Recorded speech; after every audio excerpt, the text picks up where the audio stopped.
Herkese iyi günler arkadaşlar. Kanalımıza hoş geldiniz.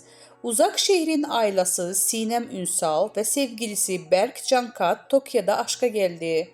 Kanal D'nin sevilen dizisi Uzak Şehir'den Ozan Akbaba ile başrollerini paylaşan ünlü oyuncu Sinem Ünsal uzun süredir meslektaşı Berk Cankat'la aşk yaşıyor. Sevgilisi ile Tokyo'ya tatile giden güzel yıldızın paylaşımı sosyal medya kullanıcılar tarafından yoğun ilgi gördü.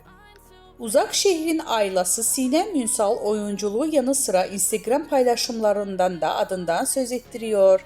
Başarılı oyuncu Instagram hesabından yeni karelerini paylaştı.